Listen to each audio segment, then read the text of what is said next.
జీడిమెట్లలో నూతన సంవత్సర వేడుకలు విషాదంగా మారాయి. జగద్గిరిగుట్ట పోలీస్ స్టేషన్ పరిధిలో భవానీ నగర్ లో 17 మంది నూతన సంవత్సర వేడుకలను కలిసి నిర్వహించుకున్నారు.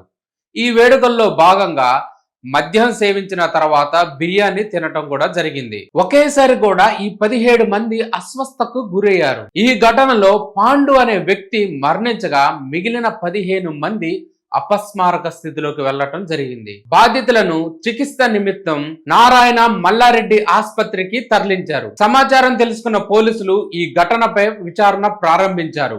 తాగిన మద్యంలో లేదా తిన్న బిర్యానీలో ఏదైనా విష పదార్థం కలిసి ఉండొచ్చేమనే కోణంలో దర్యాప్తు చేస్తున్నారు. మరోవైపు హైదరాబాద్ లో ఒక్క డిసెంబర్ నెలలోనే మద్యం అమ్మకాలు తారాస్థాయికి చేరుకున్నాయి. ఒక్క డిసెంబర్ నెలలోనే 5,050 కోట్ల రూపాయల విలువైన మద్యాన్ని కొనుగోలుదారులు కొనుగోలు చేశారు.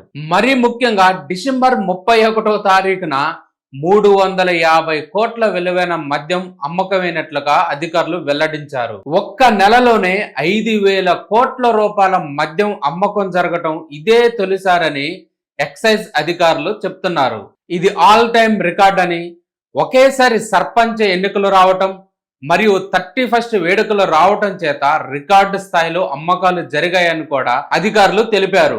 గత 5 రోజుల్లోనే ఎక్సైజ్ శాఖకు భారీ ఆదాయం లభించింది. అంతేకాదు కొత్తగా మద్యం షాపులు ఓపెన్ చేసిన వాళ్ళు కూడా చాలా సంతోషపడుతున్నారు రికార్డు స్థాయిలో అమ్మకాలు జరిగినందుకు. ఒక్క డిసెంబర్ నెలలోనే లిక్కర్ సేల్స్ ఎక్సైజ్ శాఖ చరిత్రలోనే నిలిచిపోయే విధంగా అమ్మకాలు జరగటం విశేషమని అధికారులు వెల్లడిస్తున్నారు.